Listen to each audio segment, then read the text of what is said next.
Test. 1, 2, 3. Can you hear me? I can. You can't hear me. Well, you can hear me, but you don't have headphones on. So, yeah. Anyway, what's up, man? How much? How you doing? I'm pretty good. Welcome to my studio. This is the first episode in the studio. So, like, you're the first guy. You're the first one. I feel privileged. You feel good about that? Yeah, it's awesome, man. So, just for those who are watching at home so they know what this is the first episode that we're going to do in a series basically titled Remembering the Journey.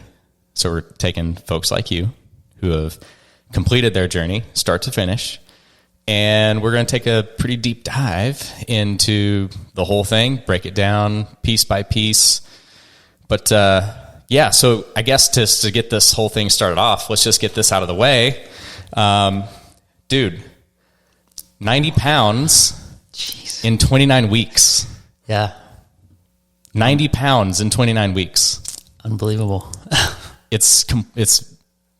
I mean, did you ever think back on February, I don't know, I think it was 10th or 17th, somewhere in that time range, did you ever think that you would be here a few months later, sitting here, about to like break down your whole story for other people? Obviously I felt like I would eventually, but not this fast, no. No, it was definitely a quicker journey than I expected it to be. Which is not a bad thing. That was kind of like your intent, though, from the beginning. Yeah, because I didn't want to I felt like in the past, when I tried to do it slowly, I would lose focus and then kind of revert back to old ways. So I thought if I just plowed through it, it'd be probably the best thing. Get to it and then just get it in, get it done. Get it done. Awesome. So before we start diving into everything that you went through and your whole backstory and everything, let's just kind of like talk through your overall results. Let's set the stage with your results, and then we can talk through kind of like how you got there. So you guys can see the before and afters were on the picture there. So you had a starting weight of 280 pounds, and it says current weight, but your current weight is actually less than that, because today you weighed in, I saw it at 188.7. Yeah. So you actually lost a little bit more. Yeah. But so that was 90 pounds, and you lost at an average weekly weight loss of 3.1 pounds per week for 29 weeks straight. Sheesh. Which it's phenomenal, man. Like, it's pretty incredible. Yeah, it was awesome. I mean, I was so pumped the whole time. I know. I always loved when you would come in for your check-ins, because your check-ins were just pretty like clean cut. You come in, but you just would like always come in smiling, which I loved, because you were I could tell you were on this high. Mm-hmm. Just once you got into it and you hit a rhythm. Yes. I never would have considered myself to have low self-esteem until I started this process. And then I realized I probably did have low self-esteem that I covered up by being sort of the funny, chubby guy. And so I think as I lost weight, I just got more and more confident and more just excited about just finally doing it. Like, like it wasn't just doing it, just getting it done. Yeah. Awesome. Let's see here. We've also got your weight loss graph. So another thing that I thought was awesome that we'll dig into more as we go throughout this, but you didn't hit any plateaus.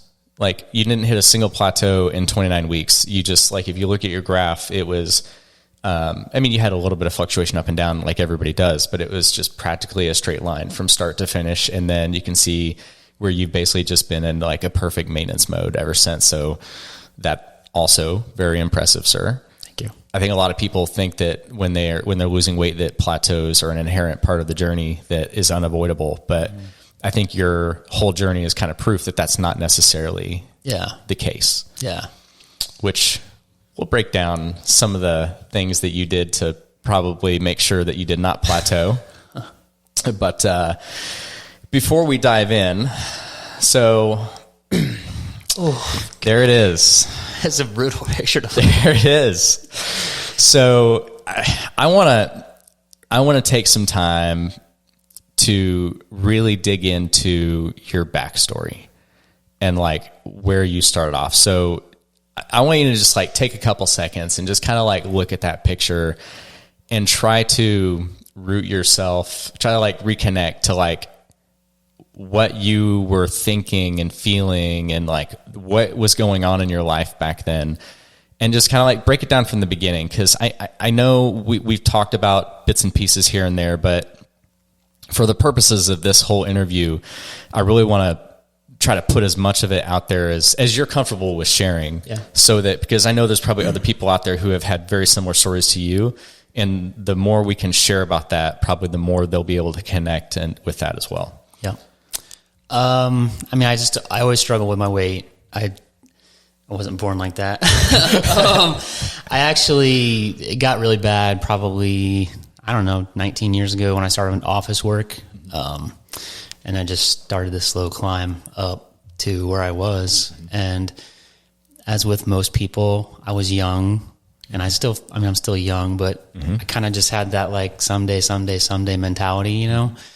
And I tried from time to time to drop weight. You know, I started riding bikes 10 years ago, lost 20 or 30 pounds, but put it back on because it wasn't anything I was doing that was sustainable. It was just very much like, you know, the whim at the moment kind of thing. Yep. My wife and I did a thing called target metabolism. I don't know, probably about that same time where we would go and get our body fat measured, and they would do this whole thing. And it worked. I mean, I probably lost 30 pounds. I got down to probably 230. But again, it just wasn't focused on it for real. You know, it was, and so last year, in August of last year, I was at work on a Tuesday and I sneezed and I had this really sharp pain right here in my head.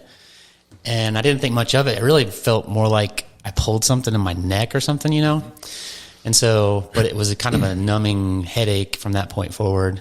And I kind of just tried to rub it out and work it out, and it wasn't really going away. And so I finished the day, came home, just wasn't comfortable, but at that time I didn't know what was going on. I just had a headache, and I felt again like it was muscular. So I took a hot shower, I put an ice pack on it. It wasn't going away. And so I went to work on Wednesday, all day headache. And I don't ever get headaches. So it was definitely out of the ordinary. And then I came home that night, and then I started noticing like when I would bend over or something like that, I'd get more pain, like right straight through here in my head. So as any good man does, I've waited through Thursday and said, you know, it's going to go away. And then I think it was my brother was getting married on that Saturday, the 10th. So we went to his rehearsal dinner on Friday night and did our practice ceremony.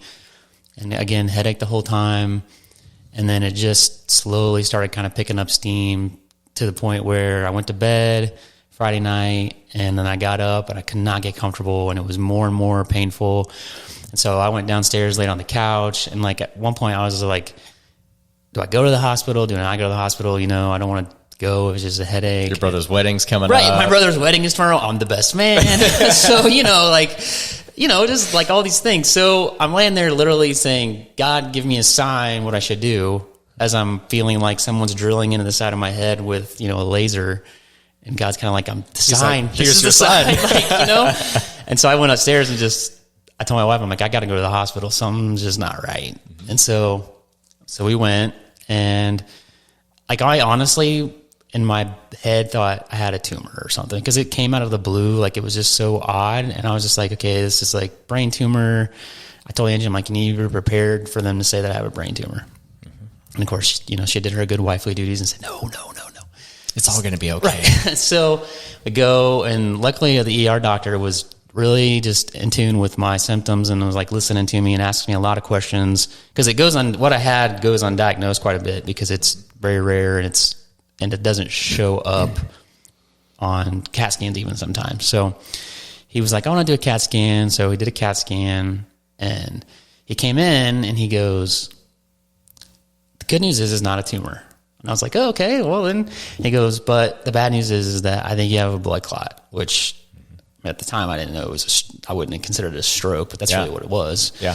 And I was like, okay. And so he's like, I want to do another CAT scan with whatever the dye they put in there. Yeah. So they do another CAT scan, and he's like, yes, it's definitely like you have a blood clot and you need to be admitted right now. And so I don't know. I didn't really think anything. Like, I knew, okay, this isn't good, but I'm like, I feel okay other than the headache. So there was no like real worry necessarily. They took me upstairs. They did an MRI just to confirm everything else was okay.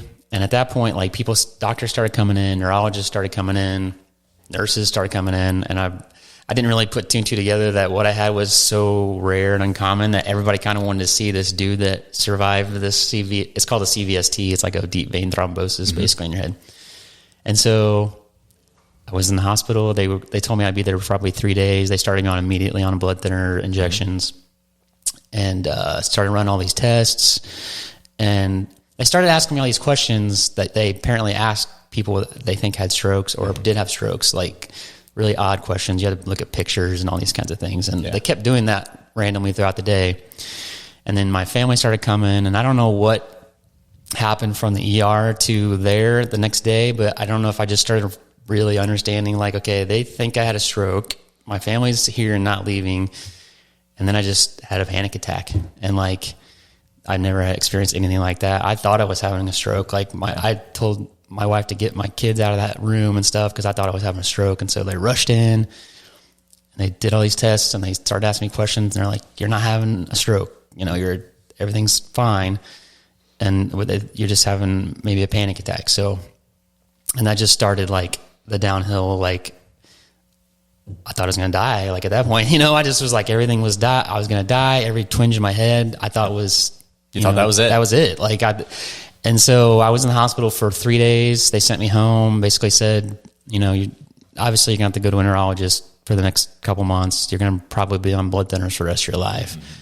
Mm-hmm. It's not a cause of it, but it's an exacerbating factor is being overweight, which I didn't really know that then, but I mean, being obviously looking like that's the cause of a lot of things, or exacerbates a lot of things. And so that was August. I missed my brother's wedding, obviously. And then I went back to work in 2 weeks, but I just couldn't stop thinking that I was going to die like at any minute. Like I was just constantly having panic attack. I basically was having a panic attack every day. Mm-hmm. And I did that until January probably of this year. Before I just was like, I got to do something because I cannot live like this. And the doctor's like, that'll pass. You know, everybody experiences this. Right. Yeah. But I didn't feel like it was going to pass because I felt like I was just completely out of control of my health. So was there a moment, was there a day or a moment that you remember where it clicked and you're like, I'm going to do something about this? Yeah. I kind of posted about this once on Facebook, but we were at church one day and pastor was it's a new year. So he was kind of encouraging us to think of our word for the year, like something that we could really, think about and pray about and sort of be our theme for the year. And it's just, and he said, use the first initial of your last name as sort of a starting point. And so Pickel, P, I just immediately thought peace. I just need some peace, I can't live like this.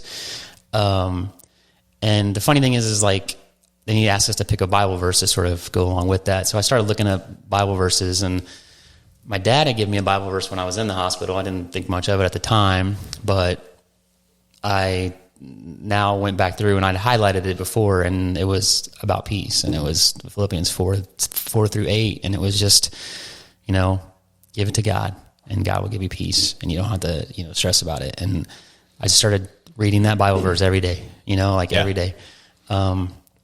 And then I knew the next step was I needed to take control of what I could take control of, which was my health and my weight. And that was probably the leading cause of what I had or what happened to me. So, yeah, that was something that you knew you had control over. Yeah. And like it would be a way for you to take back control. Yes. Over like your emotions and your panic and just do something. Absolutely. Awesome. So remind me, how did you actually learn about us in the program?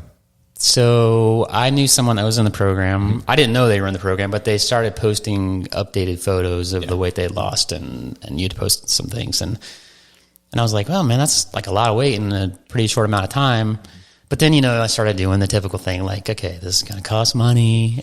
I've tried this before. I know these things I need to do. I could totally do this. Right, exactly. This. Yeah. Oh, man, I don't need help. Exactly. And my wife's like, just go. Like, the money doesn't matter if you're not here. Like, you know what I mean? And so I was like, well, I'll think about it.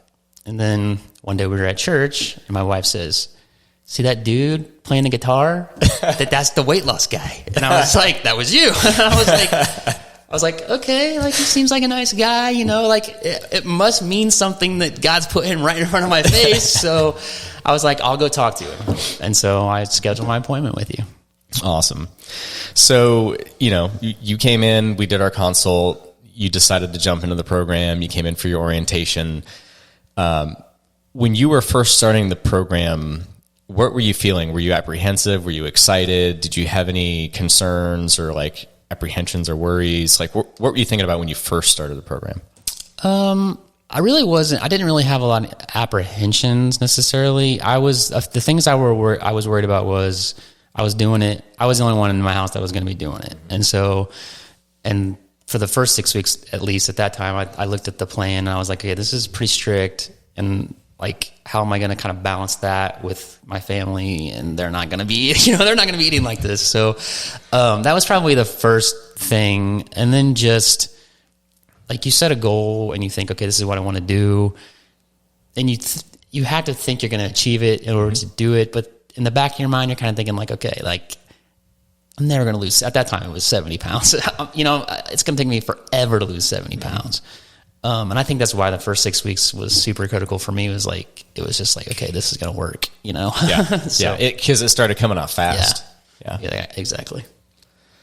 So your main concern was this goal feels super far away and I'm kind of going to be doing this, I'm sure you knew your family would support you, but were you worried that you would be tempted by other foods or were just... Not necessarily. Like, I don't know why that never, I was so ready at that moment, to do it. Like, it wasn't like in the past where I was immediately trying to figure out ways to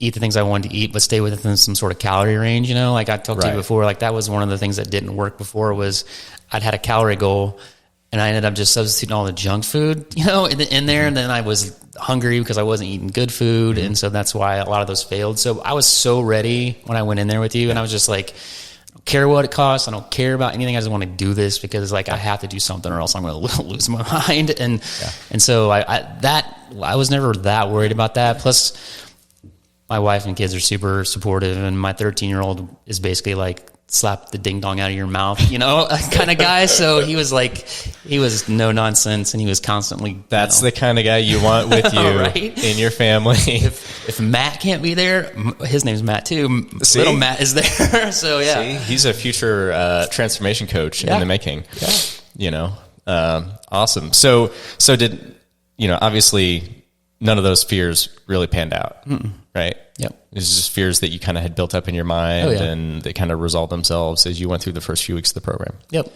So what were some of the things, what do you think were some of the most valuable parts or valuable things that you learned or parts of the program that helped you in that first few weeks? What do you think made the biggest difference in that first few weeks for you? I honestly, like coming out of the gate, just it's simple. I mean, that initial 6 weeks is pretty strict on the things you want to try to eat and when you eat them, but like there's not a lot of measuring and there's not a lot of calorie counting and those kinds of things that I think trip people up sometimes. Mm-hmm. And so it was just this very common sense kind of like portioning and that kind of thing. Yeah.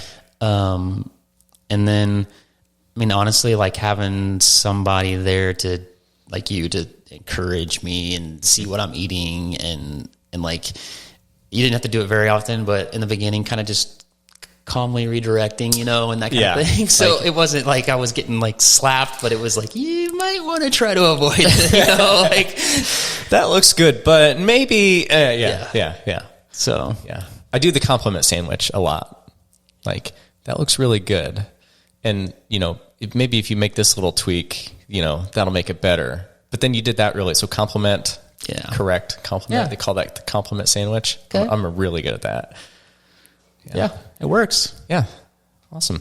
So what were some of the things that you felt, as you really got through the first 6 weeks and you were like really into the thick of the program, were there any things that you really struggled with or, that you found difficult that you had to, work around? Yeah, I think in the beginning I tried to I don't know how to say this. I've been thinking about this because I thought this might come up, but like in the beginning I looked at the food and I thought, okay, how can I make this more closely resemble food that I am used to eating, as opposed to just like flipping my mind and saying like clean, fresh, sort of like in the end, like more raw vegetable kind of thing, as opposed to trying to fancy it up to the point where it was like more hassle, and I didn't want to trip up on those things. Where it didn't feel like you were dieting. Right. Yeah. Exactly. Yeah. I mean, and even after the first 6 weeks, I tell people like, I don't feel like I'm on a diet. This is just the way I'm eating, so yeah. Yeah. So that was your struggle, was you felt like there was a tension, like part of you wanted to kind of like spice things up a little bit, but then the other part of you was like, well, this is working, I don't want to mess this up, kind of a thing. Yeah. Which kind of leads me into what was going to be my next question, which I'm pretty sure you can tell where I'm going with this, but I was going to say, what are the things that you found easy or that you would consider maybe that were strengths of yours and unique strengths that really helped you get the kind of results that you got in the program? I'm very like mission driven, goal driven. So like once I set the goal, and we kind of talked about this throughout the process, like having that goal, like towards the end, but being successful in the beginning, like I saw the potential to get there, and that just fueled my fire even more. And so I stayed as strict as I possibly could to sort of the original diet plan, so to speak. And my concern was more towards the end, like how was I going to transition back into, more of a realistic eating habits kind of thing, and like, so like for me, just having that end goal and then even pushing that goal further once I got there, after we had to kind of talk through, like the goal doesn't have to be what you originally set it to be, like, you know what I mean? Right. So, so that, I think that is probably what helped me the most is really honing in. But then I was worried, like, okay, once the goal's gone and I'm not so mission focused on the food, am I going to be able to do this long term? So, yeah. I mean, and for people who, I should probably break down just a little bit for the people who are listening, because, they've heard you talk about, the first 6 weeks and then after that. So our program is broken into 3 phases, basically. For the first 6 weeks, we do kind of, if we were going to restrict you, that would be it. Like we kind of really clean things up and we focus on portions and things like that. And, but we dig a little bit deeper in the first 6 weeks so that we make sure that we get a lot of progress going really fast, because we wanted you to be really motivated in that first 6 weeks. Because if we don't achieve that, then you're not going to be pumped up. You're not going to be fired up. And that, like, if you don't get that momentum going, it can be really hard to finish. Yeah.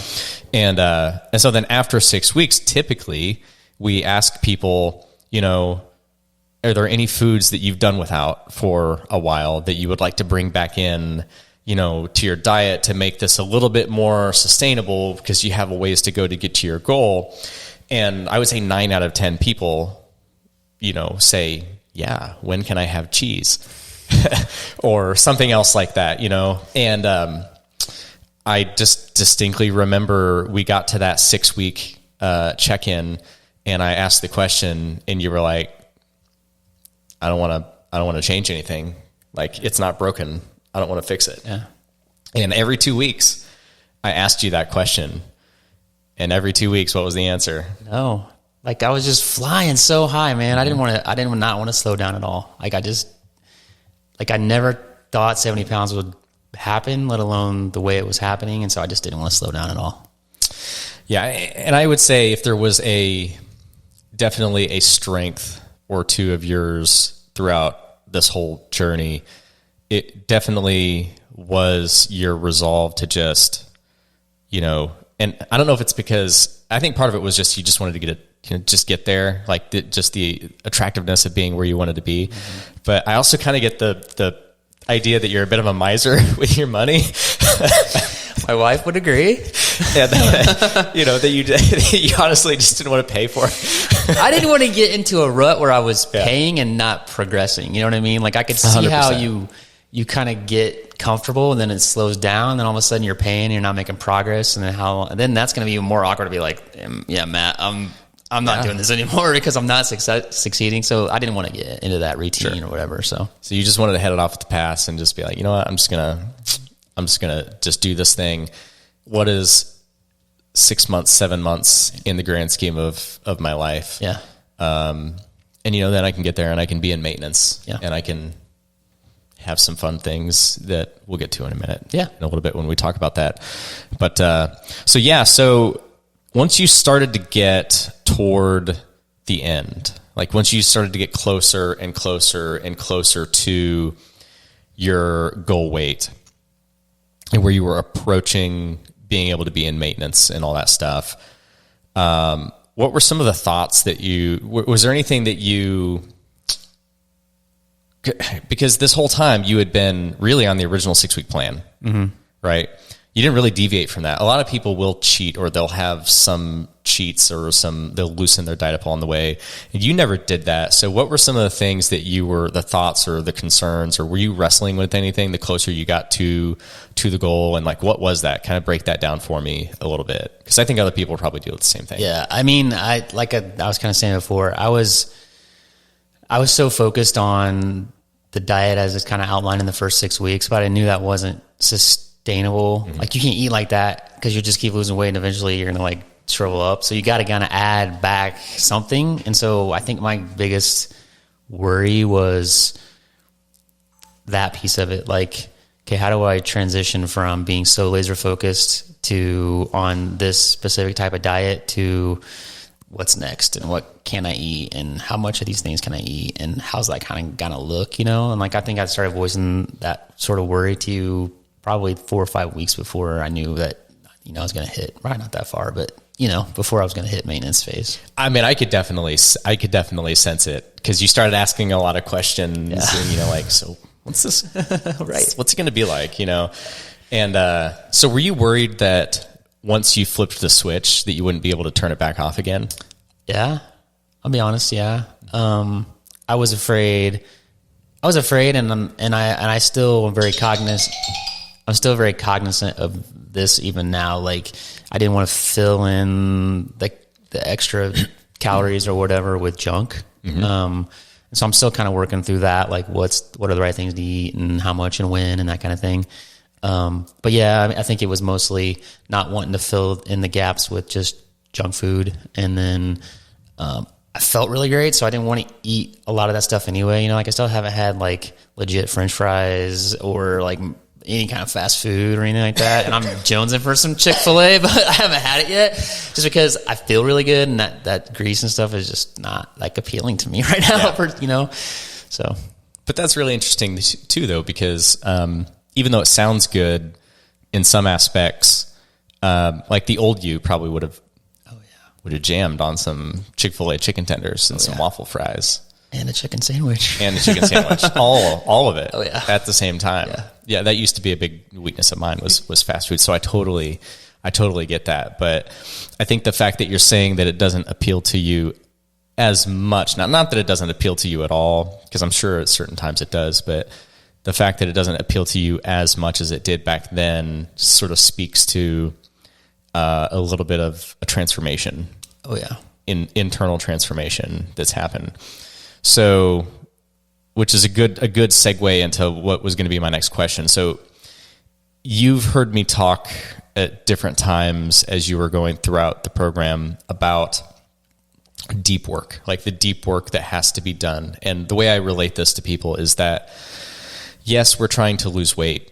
We're for health reasons, for aesthetic reasons, for confidence, just for all the reasons, right?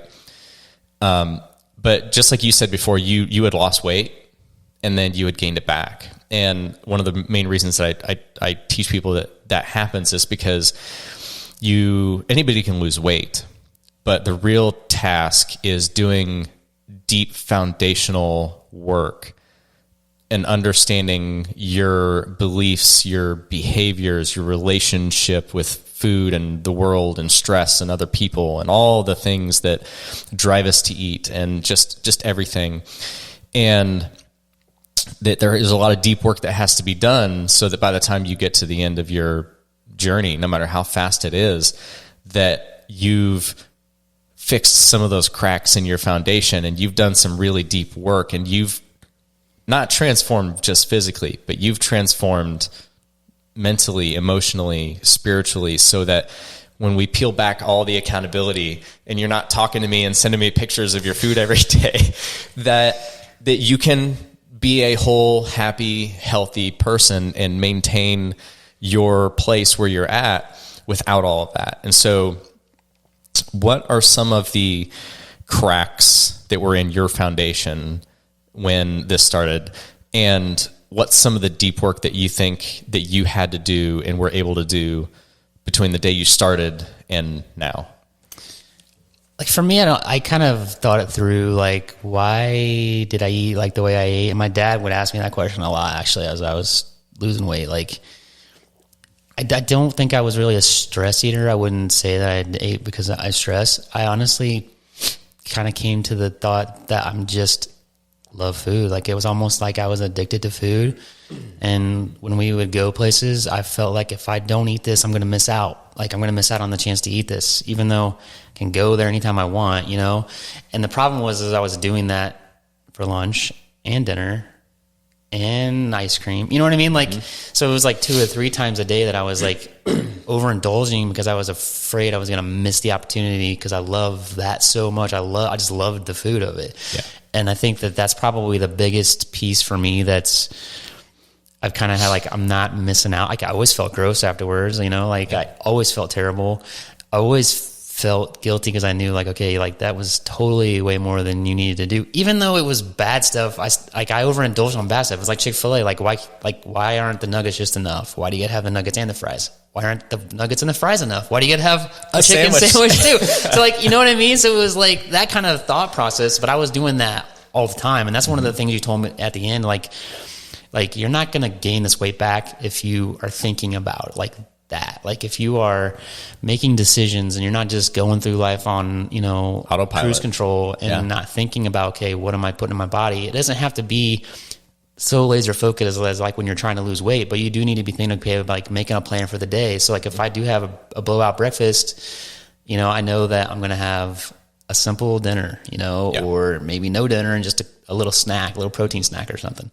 Like, that probably meant like a lot to me. Is like, it's always got to be something that you're thinking about. It doesn't just happen. When you do things like that, like without a thought, then that's when you lose focus. And that's not just with food, that's with anything, you know, but for me, it was food. That's, you know, was my weakness. Just I can really empathize with that, because I think that, you know, even in my own health, you know, journey and whatnot, that's definitely something that I've struggled with. And like, when I hear you describe your trips to fast food restaurants, that's totally, like, I've been there, I've done that. You know, I tell people that, you know, I've never been a sweets guy, but I could go through the drive-thru at McDonald's and I would get the chicken sandwich with 2 large fries and the 20-piece nugget and the large fry, or the large Coke. Yeah. And I'd make it all disappear. And that was just lunch. Yeah. I mean, then came dinner. So, like, I totally get it. And I don't know what it is. I don't know what it is about, and it's not just men, women do it too.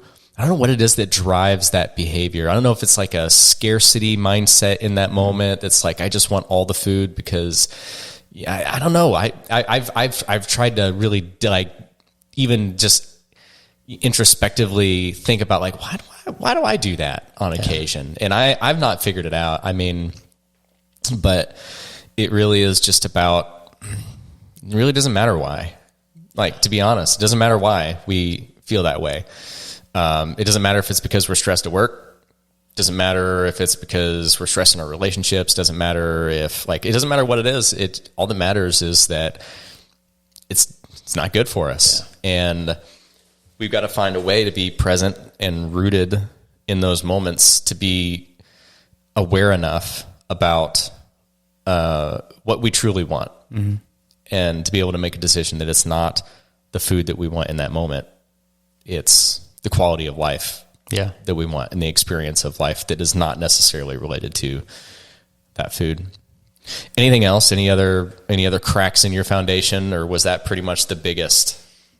I mean, overall, like the working out and fitness piece of it is not as big a focus necessarily. I mean, it's there kind of just as a secondary thing. It was, at least that's what it felt like. But for me, that's really helped me gain confidence, and it gives me something to sort of keep me on track. And it's actually something my son's going to the gym with me pretty regularly now. And so I've kind of got that accountability there, and people always say, you don't lose weight in the gym, you lose weight in the kitchen, and you gain fitness in the gym. And like, that was also a piece of it. Like I was just tired and slobby, and I couldn't do a lot of things that I wanted to do. And I've gotten a lot more of that back, like energy level, walk every day. Like, I don't necessarily want to watch TV all the time because I feel good. So I want to be out and do stuff. And I'm definitely a projects person. I've learned through this and COVID combined. Like, I'm constantly doing either home improvement projects or gardening projects or whatever it, may be. So I think that was sort of a secondary win for me from the whole thing, was just gaining some energy and motivation to kind of get out and do stuff. Yeah. And I mean, we haven't really talked about this in detail, but so as you went through the program, just for those who are listening and they're not familiar, but I would say if we had to encapsulate probably the three things that you did very consistently throughout the program, you were very consistent with your food. You ate the same. You had like one option for breakfast. I mean, it was Greek yogurt, berries, and carrots.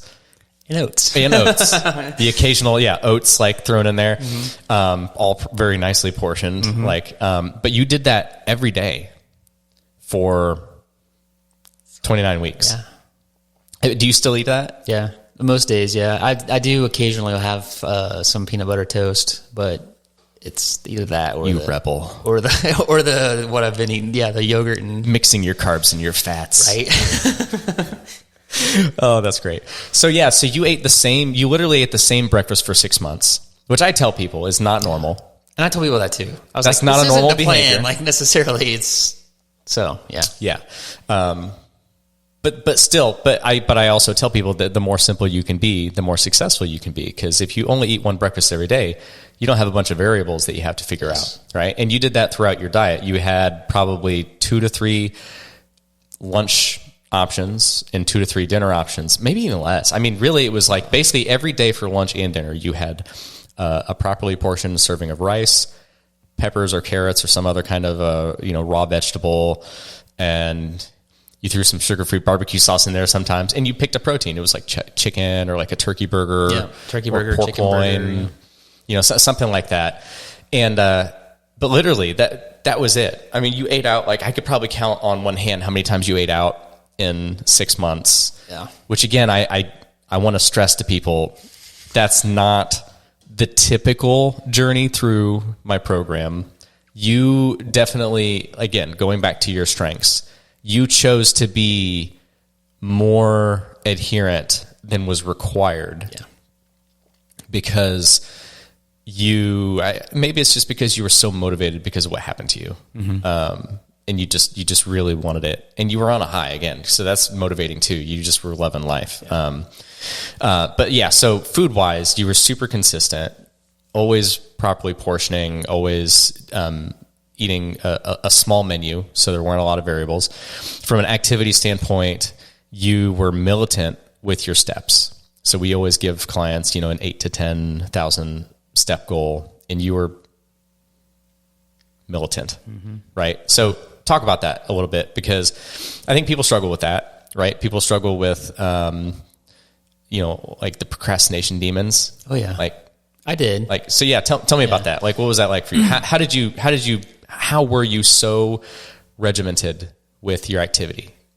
I mean, in the beginning, that probably was maybe the biggest thing I struggled with in the beginning was the activity, because at first you don't feel good. Like you know what I mean? You're still overweight and your bones hurt and you're tired and you probably watch too much TV. And so your energy levels aren't necessarily up in the beginning. And I struggled with the walking at first, like it was very much, I have to get these 8,000 steps in. So just mainly, so when you looked at my charts, you weren't like, you need to walk more. And so, but I don't know, after the first probably 3 weeks, like I just decided, I don't know what clicked, but I was like, I don't want to do it 3 or 4 days a week, like I just need to commit to a specific time. So I was like, I'm just going to walk on my lunch break, especially once, COVID hit and I was at home. So it was like, I'm just going to walk on my lunch break. So I'll eat, I'll walk, and that'll just be my routine. And then so I started walking a mile, and then kind of like filling in steps anywhere else where I could. And that got me up to around 8,000 throughout the day. Yep. And then as I was feeling better, I bumped it up to 1.5 miles. So I had to think 1.5 miles and then 2 and so on and so forth. So now I'm walking on average 3 or 4 miles at lunch, at a pretty good, clip to get it in within an hour. So, but in the beginning, it was definitely a struggle because you're not feeling on high and stuff. It still feels like it's like ice skating uphill. Right. So, but you start picking up momentum. I think that's the key is like get the ball rolling downhill and you start picking up momentum, and then things will start feeling better and you'll start feeling more confident and more excited. And then you'll start doing more and more. And like, I struggled. It was a chore to go to the gym 3 days a week in the beginning, but now like, I don't want to miss a day at the gym because it is a release, and I do see changes in my body that I like, and I want to keep those up. And it has inspired my younger son to start going with me and some other people that are kind of working out and stuff. So it's like, I don't want to lose that. And so now I enjoy going because it's time for me to get away. It's time for me to think. It's time for me to kind of contemplate that day or the couple days before, things I did good, things I didn't do good. It's sort of just a place to dump all that stuff that I would maybe dump at Chick-fil-A or wherever or on a half of a pizza. So you found a healthier way to cope with the things that we all have to cope with. Yeah. But you just found a different way to do it. And I love that you're now being able to spend time with your son in doing this, and that you guys have time together. I hadn't planned on asking this question, but it's a great question. So what about this journey have you learned that you will now try to pass on to your kids? Or what lessons have you tried to kind of trickle down to them? Especially for like my boys and my oldest boy specifically, like he's 17 and he's a football player and he works on a farm. So right now he can plow through a bucket of spaghetti, and there's no problem. And like, I see now, like that's where I was so many years ago. Like you just take advantage of your youth and so try to talk to him about like, it's not always going to be like this. Someday you're not going to be burning 6,000 calories a day with a youthful metabolism. So you need to start having that lifestyle sort of develop now. And so you're getting out ahead of it before you look up. And like for me, I went to college, gained 40 pounds, and it was like struggle for the next 20 years, Yeah. And so that kind of thing, I think. And that's so common. Like, almost every story, that's a component of that story is there was some life event, college, I had a kid, something that from then on they struggle. Yeah. It's very interesting. And it was, it's hard like to look like the guy on the left up here and tell your kid, you can do anything and you need to put your mind to it. And, like I was trying to deliver these inspirational Rudy messages to my son. And then I'm like, well, and I don't do anything. And I just talk about losing weight. Yeah. And especially for my youngest son, he was very like I said before, he doesn't mind telling you, like he's very open and honest. And so I was just like, I want to do this. So he can be like, dude, my dad finally put his money where his mouth was, and like when he was little, he'd come up and he'd like push my belly, you know, and he's like, am I ever not going to be able to do this? You know, and I was like, someday. So now it's funny because like, he's not having any belly to push. Yeah. And so he was really trying to motivate you. Yeah. Oh, for sure. And so it's cool. It makes me feel proud that like they can see that, yeah, like I did this. And I'll say, did you ever think I really would do it? And, you know, they always say, you know, not really. So I think that's been cool. So now that you've done all this, you're at your goal weight, you've been doing a great job maintaining, you're still going to the gym, you're still walking, you're still doing all the things that got you there because clearly you realize this is a lifestyle that you want to maintain. I have a couple questions around that. So number one, what are some of the your favorite things or experiences that you've had so far being at your goal weight? And then two, I know you probably haven't really experimented a whole lot with foods in maintenance, but what was your favorite thing that you've had since being in maintenance that you did not have for the last 7 months? My favorite thing is I had a steak. I did have one, I would consider one blowout meal, and I regret it afterwards because I should have eased into it. But steak, and I've learned that I do like sweets, so guilt-free ice cream is nice. Like, you know, just going to have an ice cream here and there with the fam, and not feeling like that guy, like chubby guy eating ice cream. You know, it's just a different feeling. You know, like knowing that all I got to do is just, you know, stay on the plan. The 80-20, like you said at once when we talked, like 80% of the time focus on it, and 20% of the time eat what you want to eat, you know, and give yourself some pleasures in life and live life. Yeah, that's what I've tried to kind of stick to. What was the first question? So what about non-food experiences? What are some of your favorite experiences that you've had at your goal weight so far? All kinds. Going and buying clothes is a completely different experience where I don't have to hate myself and throw it back, you know, and march out of the store. Like I can go buy stuff. Getting this large from you instead of extra large or double XL, throwing all my laundry, throwing all my clothes away because none of them fit, like not even close to fit. Going into my 17-year-old's closet and pulling clothes out and irritating him. It's little things like you don't even think about putting your shoes on. Like I told you, like how different it is to not feel like I'm going to burst when I bend over to put my shoes on.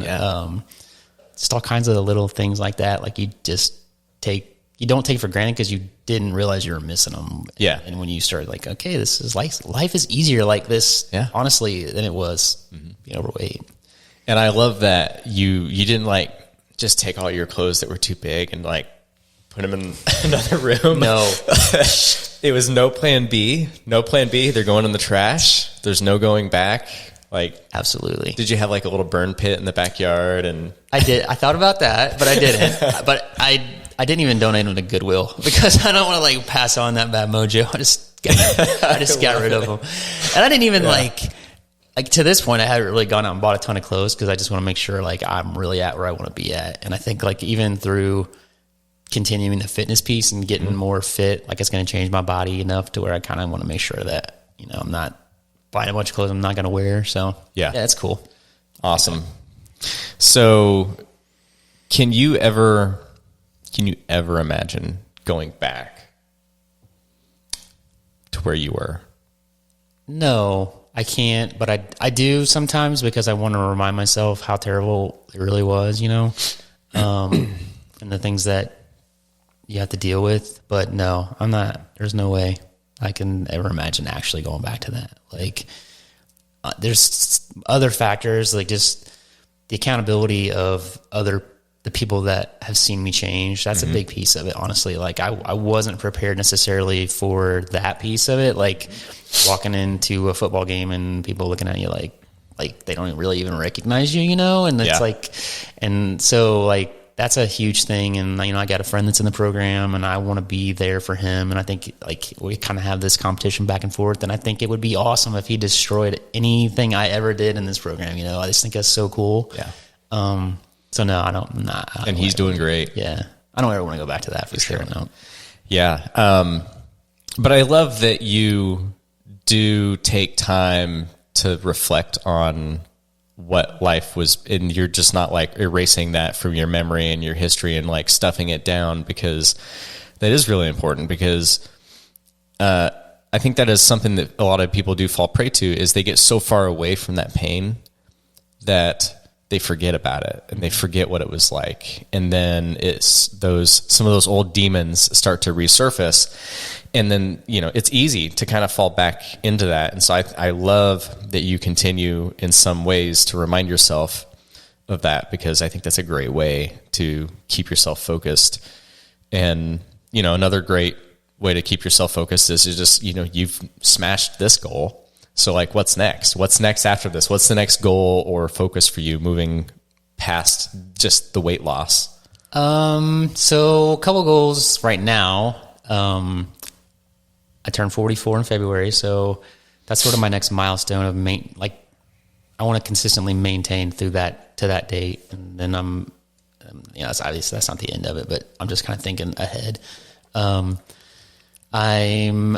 My friend who is in the program has been begging me to do a Tough Mudder for many years, and I've said no because I didn't want to hurt myself because I was overweight. So I did promise him if he met his goal, when he meets his goal, I'll do a Tough Mudder in July of next year. I want to do some pull-ups. I've never been able to do pull-ups in my whole life. Which would come in handy at the Tough Mudder. Well, right. Being able to do pull-ups. Right. And then tomorrow, actually, him and I are doing like a little walking challenge. I'm going to try to walk 24 miles in 24 hours. So, yeah. That's a big one. But what's he doing? He's doing 48 miles in 48 hours. So you walk 4 miles every 4 hours for 24 or 48 hours. I'm not ready for that. He's been walking a lot. Yeah. He's, cause like your strength in the program was being really buttoned down on your food. Mm-hmm. But you did great with the steps, like you did the workouts, all that stuff. One of his strengths is, he walks like 20,000 steps plus a day. And he says, I asked him, like, how do you find time to do that? And he just flat out told me, like, I went back and looked at my Netflix hours, and that's all the time I needed. So I don't watch Netflix as much but that's cool though. Yeah. That like, I love that he did that. He was like, if I have time to watch Netflix, right, I've got time to walk down the road. Yep. And it's working. Yeah. Yeah, it is. So we're kind of getting down toward the end here. Now that we know what's next for you, having now completed all 3 phases of the program and everything, I have a couple last kind of questions for you. What would you say, or what advice would you have for someone who has already committed to doing this with us, but they're just starting out? So like, what would you say to some of the people who are going to be watching this, who are just now starting in the program? They're very early on.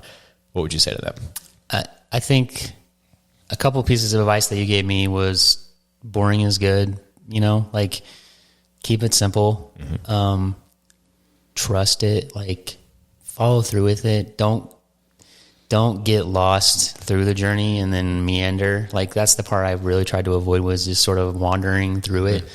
And it will happen. Like this worked. Like it worked for me. And even though like you said, some of our meetings were just you and I chatting about anything, but like having you there and knowing like being accountable to somebody, that was doing it. And I always got the sense that you did it because you cared.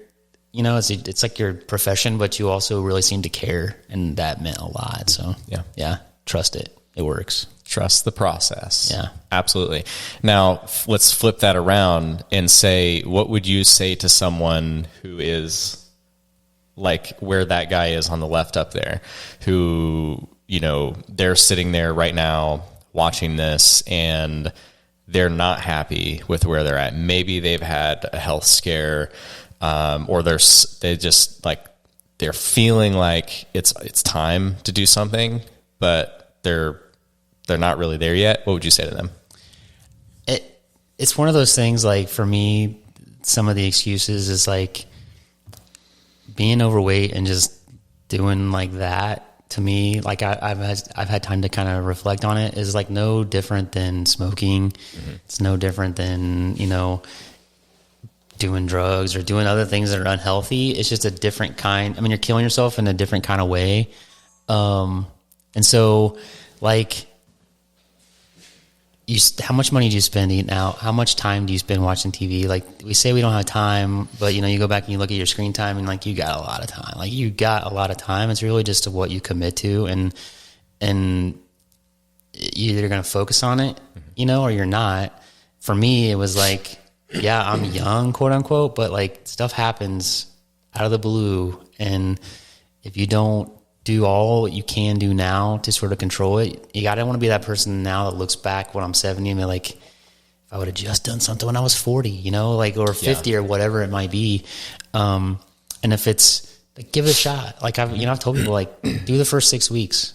Like there's no way if you really commit to the first 6 weeks that you won't be like, I'm doing this until I get done with it. Like, because you will have success. There's no way to not have success. And then you've got somebody in your corner. And, honestly, I mean, there's a few people at the gym I talk to, and I don't necessarily know them, but they know I'm in the program. I know they're in the program, and we talk and encourage each other and that kind of thing. So like, just get started, and commit to that first 6 weeks. Yeah. And then I feel like most people will be like, I'm going to do this because they can see that it's possible. Like I set my goal at 70. I got to 70 and I was like, how about we do 75? And I got 75 and I was like, you know what? I just want to go down to 8. I want to do 90. And so I got to 90 and now, even I was 188 today and I was like, it feels good to be in the 180s. Maybe I stay in that 185 to 190 range. So it's awesome, man. Yeah. You're doing exactly what I did. Like when I lost weight, I lost, and then I got to my original goal, and I was like, but I'm not where I want to be, so I lost a little bit more. Yeah. But I love what you said a minute ago about, about how people, it's so easy to come up with excuses like, well, I can't afford this right now, or, my job's really busy. I don't have time, or, I don't have the support at home. Like there's 1,000,001 excuses. But again, honestly, we make time and we prioritize the things that are important to us. And I think that if I look back at everybody who has finished this journey, and I hope there's going to be a lot, I know there's going to be a lot more episodes like this with other people sitting across from the table from me. But I think one common thread with all of them was that it was truly important to them, and they spent a lot of time reflecting, and they had really good reasons why they wanted to do this. And it was easy for them in those moments to say, yeah, I mean, it's worth the money. It's worth me taking the time. It's worth me rearranging my schedule to like go out and walk on my lunch break, or, go out and walk in the evening times, and to make those commitments. So I wanted to sort of acknowledge what you said there, because I thought it was great. It's true. So any last final words, thoughts, comments? Not that I can think of, man. It's just unbelievable. Like, it's just unbelievable. Like, I never really imagined myself here, and like the changes and just my attitude, and it's just so awesome. I'm so excited, like, to just maintain this and live this way, and hopefully inspire some people to do this and maintain it. And it's just really cool. Well, man, I'm beyond proud of everything that you've done.